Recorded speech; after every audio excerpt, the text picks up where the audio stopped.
Hey class, welcome to week 4 of science online. Um, Most of you guys have your work in. Just a reminder, all work is due on Friday, so if you missed last week's, it was due on Friday, but you can still turn everything in for full credit. If you have a question on any of the work so far, just let me know with an email. That's going to be the fastest way to get a hold of me. So this week we're going to continue talking about energy, kind of. We're going to continue talking about plants, kind of. But today we are going to shift more towards today's holiday. Well, today being April 20th, Monday. You guys will see this on Tuesday, hopefully. Today's holiday is Earth Day, and subsequently, this is Earth Week. So for Earth Week, we are going to be doing some Earth Week type activities. You might be wondering, what is Earth Day? What does it do, or what does it represent? Earth Day demonstrates support for environmental protection. So things that we celebrate on Earth Day or try to show support for on Earth Day are, you know, limiting pollution and cleaning up pollution, cleaning up our environment, maybe creating habitat for different animals that have lost their habitat, things like that. This year's theme is climate action. So we're going to talk a little bit about that later on in the video. But we're going to talk a little bit about this year's theme and maybe how it ties into our schoolwork. So for your assignment this week, I'm going to have you figure out what your ecological footprint is. So I'm going to go ahead and find out my ecological footprint. So to do that, you're going to go to the link that I have included in the Google Doc or the Google Classroom assignment. So you will click the link and go to this website right here. It says Ecological Footprint, or what is your ecological footprint? You're going to say, take the first step. Here, you're going to log in with your school email account, okay? Right there.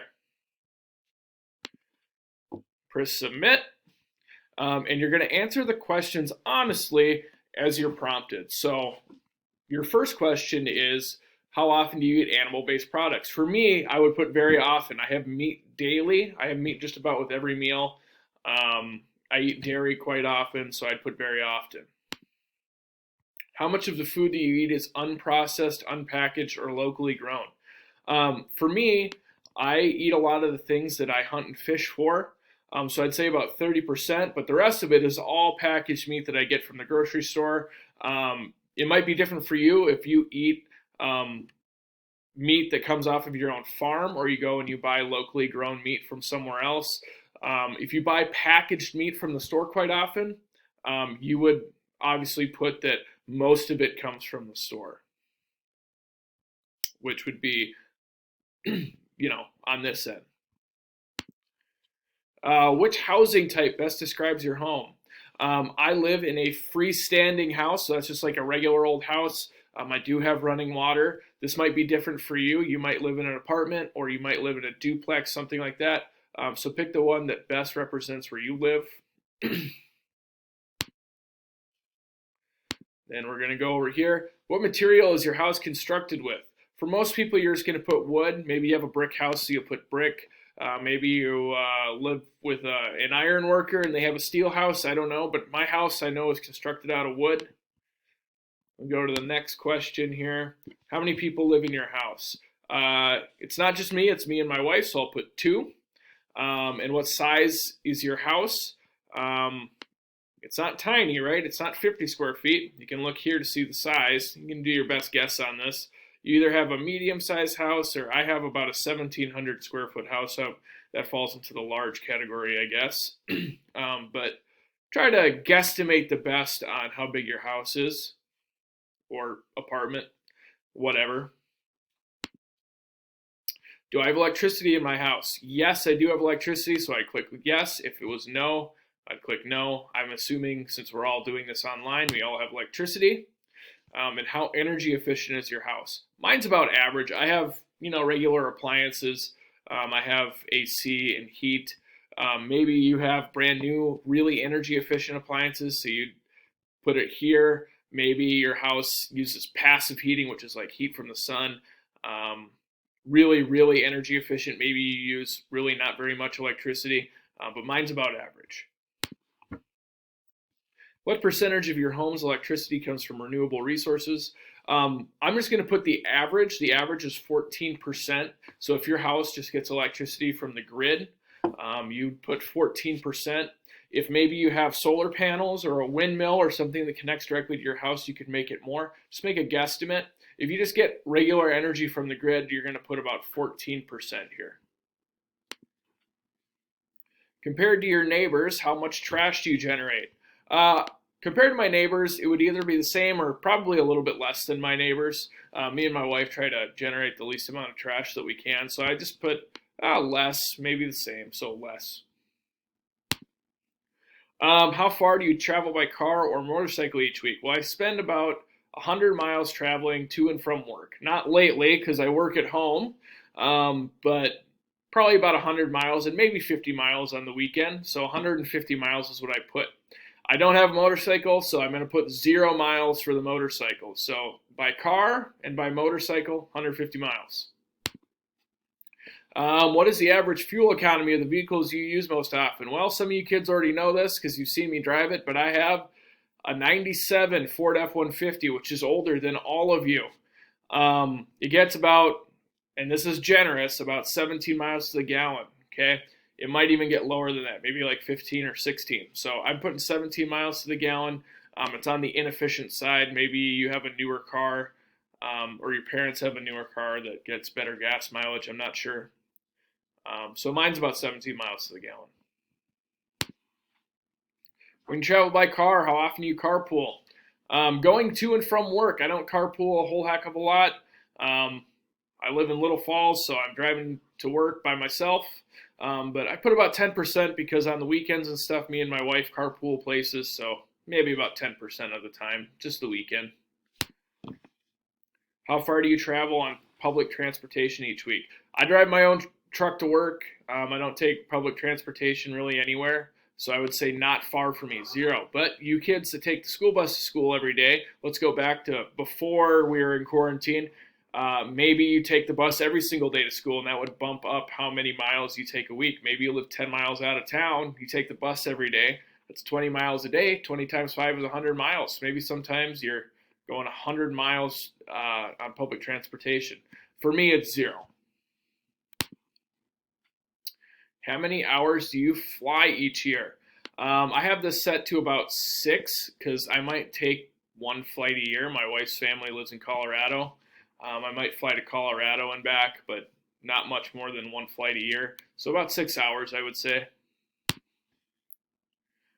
So here it gives you results. It says if everybody lived like you, we would need 4.7 Earths.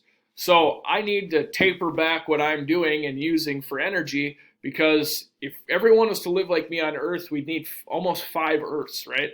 So I need to do some things to lower my ecological footprint, right? My ecological footprint is pretty big. So what I'm going to have you guys do is find your own ecological footprint and figure out maybe some solutions to lessen your ecological footprint. So you can go here to explore solutions.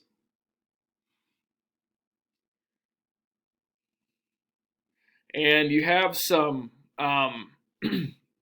different options on the left here. This is like a Twitter feed.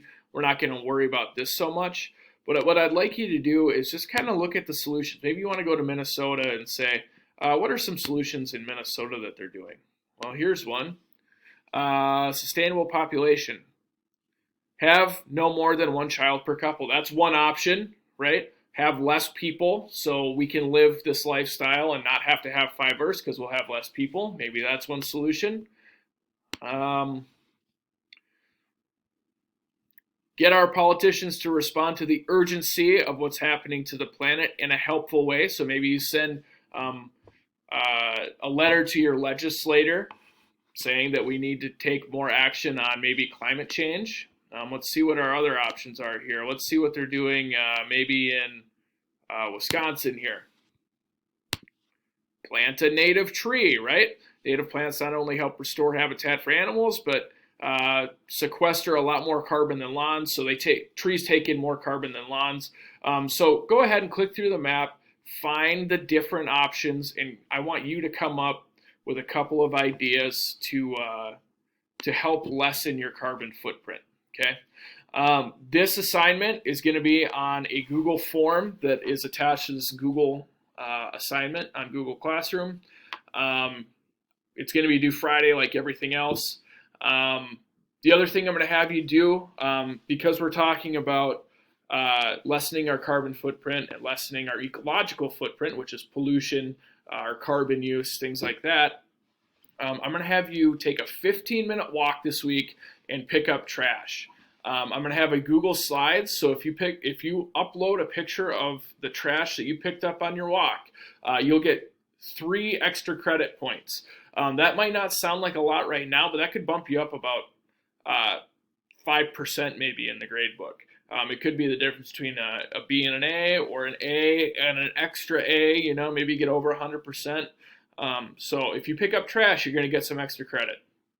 You might be wondering how this ties in to what we've been talking about this year. Well, we're talking about plants, right? Well, plants take in a lot of carbon. A good way to offset our carbon footprint, or our ecological footprint, is to plant trees and plant plants that take in that carbon, right? That's a good way to get some of that carbon out of the atmosphere.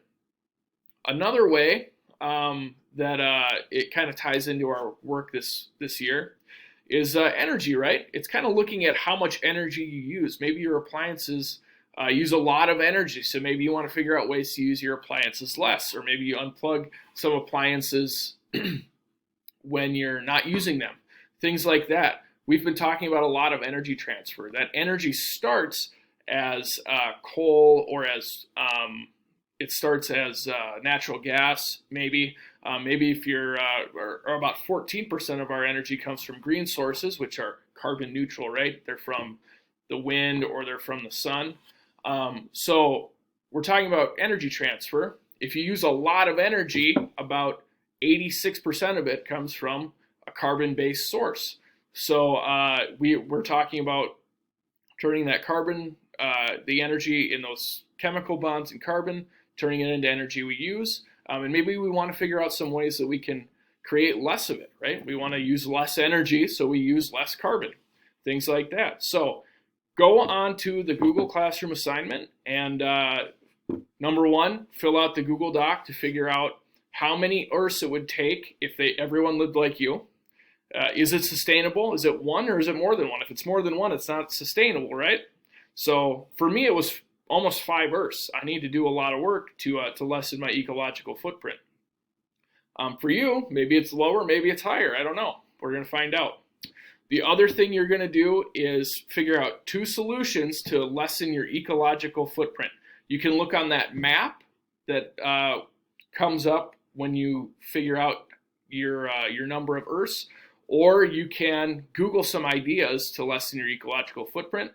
And the other thing you can do is go out and pick up some trash on your 15-minute walk. That is an assignment. It's not optional. So 15-minute walk, pick up some trash. If you pick up some trash, you might as well send in a picture of it, put it on that Google slide. If you put a picture on that Google slide, you get 3 points extra credit. Okay.